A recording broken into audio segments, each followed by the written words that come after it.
Sliby a realita. Pokud by voliči dali najevo, že vládní strany teď chtějí potrestat z nějakého důvodu, ten úspěch by nebyl pro vás, nebo byl to spíš neúspěch, vyvodíte vy z toho nějaké osobní kroky? Takhle já nad tím nepřemýšlím. Jsme silní ve všech těch rovinách politiky. Ty průzkumy, které vidíme, které vychází na posled Medián, vás asi možná nenechávají klidným. Věřím, že se nám podaří udržet to, co je náš hlavní cíl. To je nejsilnější klub v Senátu a celkovou většinu v Senátu, která třeba umožňuje to, že Miloš Vystrčil je skvělým předsedou Senátu. Když jsem se ptala na ta témata celostátní, jsou to evropská témata, migrace, Green Deal, celostátní politika. Mě zajímá, jestli jste na to připravení, že z toho bude možná referendum o vládě, že tak voliči přijmou. TOP 09 i lidovci tam v tom průzkumu jsou mimo Poslaneckou sněmovnu. Proto jsme udělali koalici Spolu. Kritiku Miroslava Kalouska, který z vašeho voliče je teď vlastně nejhlasitějším, nejviditelnějším kritikem vlády. Odešel z politiky, asi mu chybí. My ty peníze nemáme a to ne, že bychom špatně hospodařili. Platy rostou. Není pravda, že nerostou. Reálně se ty mzdy propadaly, měli jsme obrovskou inflaci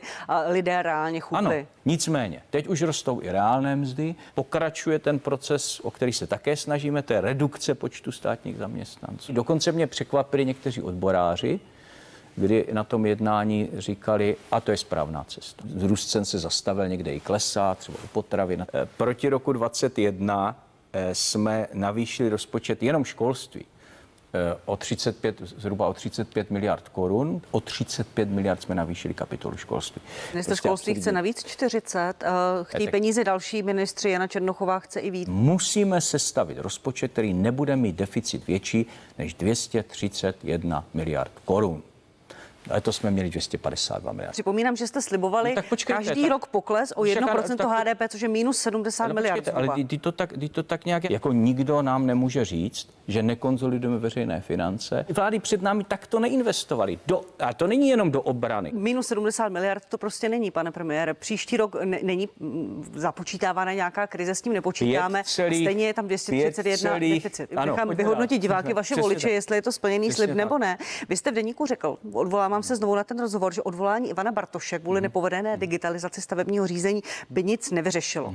Někdo říká, tak ho odvolej. No dobrý, tak jako odvolám Ivana Bartoše, odejdou z vlády Piráti, to znamená i ministr zahraničních věcí, ministr odpovědný za legislativu, to nevím, jestli je úplně žádoucí. Dobře, odvolám, pořád bude mít většinu. A já se ptám, a co dál? Ty otázky jste si vlastně položil sám, já jsem je klást nemusela ohledně Pirátů, jestli se jich chcete zbavit ve vládě, ale mě zajímá, má Ivan Bartoš jako váš vicepremiér pro digitalizaci vaši důvěru? Jasně, že tak ukážeš leadership a teďka ten půjde pryč a to. Děkuji za pozvání.